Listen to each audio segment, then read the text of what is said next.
Hi, and welcome to a Minnesota Banking Minute with the Minnesota Bankers Association. Today, our special guest is Leticia from CoNetrix, and we're going to be talking a little bit about phishing, phishing emails, phishing education, and because it's such a hot topic, we've done a couple of small seminars on it recently, just from the added use of AI being generated to those phishing emails or generating those phishing emails themselves. They're looking way more realistic than they have in the past.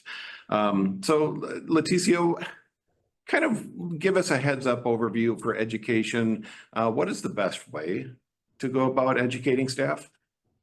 Ooh, okay, that's an interesting question. Best way to go about educating staff is whatever way you will do and they will listen.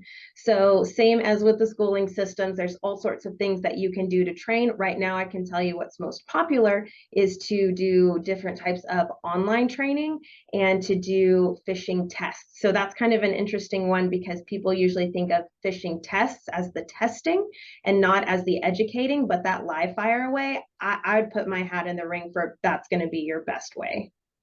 So what do you see people getting the most confused on phishing education?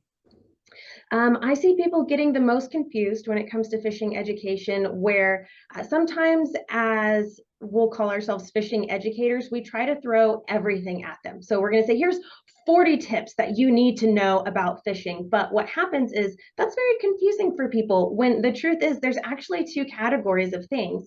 And so there are tactics and there are clues. So tactics are the ways that phishers distract us.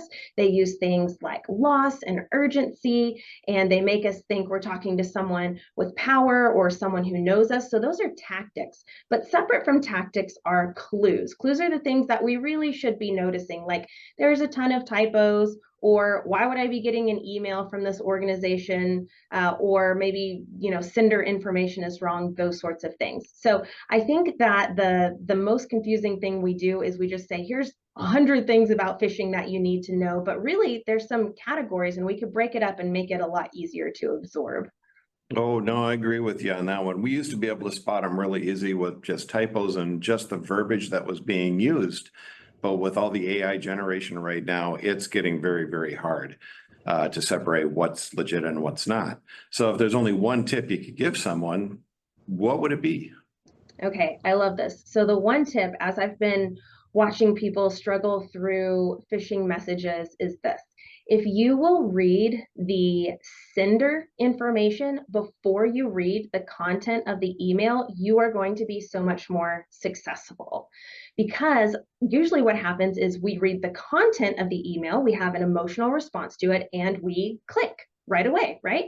But if we were to read the sender first, we would usually notice this email address isn't quite right, or I've never heard of this person before, or things of that nature. So my biggest tip, if you could only learn one thing about phishing, it's look at that sender information before you ever look at the content of your message.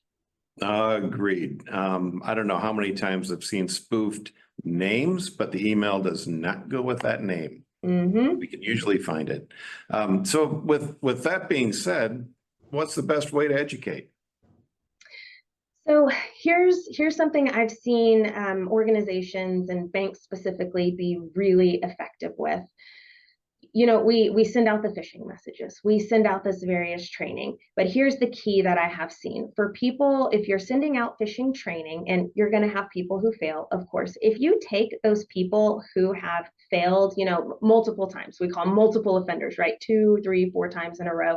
If you do one-on-ones with those people and you have kind of that tutoring experience where you have the back and forth, you explain what they missed, you make sure they actually understand it. Usually those people will end up turning into your best team members, the ones who make way less mistakes than other people. So those one-on-ones for people who have done a particularly poor job seem to make a really massive change. Perfect. Thank you for your time today. This has been a Minnesota Banking Minute, and we'll be back later.